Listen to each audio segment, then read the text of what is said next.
Nalamhla ngiyajabula kokulethela Singwa Vuka Udle ngoba uNkulunkulu ukuphe kuphila nje noma ngabe uphila usembhedzeni noma uphila uvuka uhambe ngetinyawo, kepha uNkulunkulu lokuphila lakuphe kona kudzinga emandla.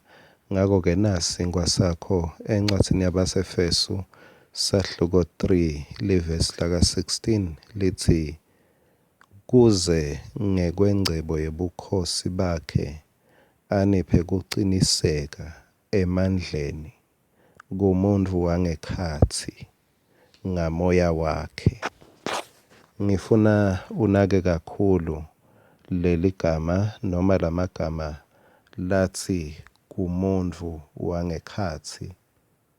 Ngalamanye amagama wonke umuntu unemuntu ngekhatsi. Mase ufunza incwadi yaJakobe esahluko 2 livesi laka 26 lisitshela ukuthi njengalokhu umtimba ufile ngaphandle kwemoya nekukholwa lokungenamsebenzi akusiti lutho. Bengingalifunzi ngilikhotha nje lo lengifuna uconze lapho ngilokuthi umtimba ngaphandle kwemoya ufile.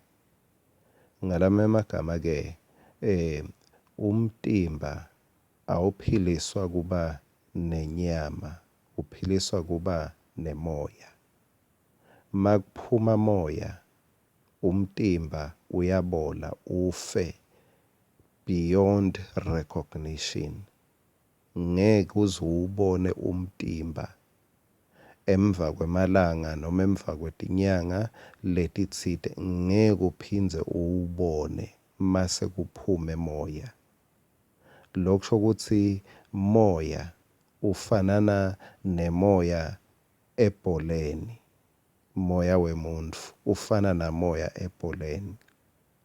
Mawukhokha lo moya ebholeni kude ibhola noma solo kuyibhola kepha ayisesintfo yalutho. Unjalo nemtimba. Kungako lo mthandazo losenhlitweni yaPawula usekuthenini akucine nangumuntu wangekhatsi longabonwa. Lo muntu lona uhle atamula mangakutholi kudla kwakhe. Lokhu futhi ngifuna sikubuke ukuthi kusho ukuthi emandla akho akulo muntu wangekhatsi. Mangabe alambile yena kunetinto longeke ukhone kudetfala ngaphandle.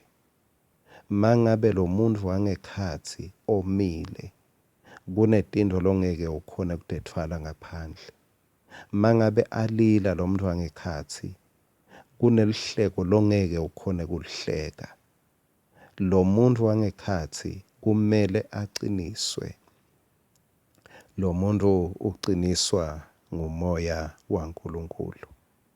uNkulunkulu usiqinisa ngelivi lakhe ngoba nguye moya lo wente livi libe khona. Ngalelinye ilanga lomunye umdlali wathi beka ngumdlali wemadubane. Wahambe wabanjwa buhlungu embaleni wakhe. Buhlungu lobumadima. Waya esibhedlela batama kumelapha, batama kumgqobisa, kumshikisha, kummasaja embaleni. Kwabangathi bayabanga buhlungu. Kwaye kanye bathi ake bahlole umtimba wonke. Base bayakhanza ukuthi lo buhlungu lanabo embaleni busukela la elikhalweni ngemuva emhlana wakhe.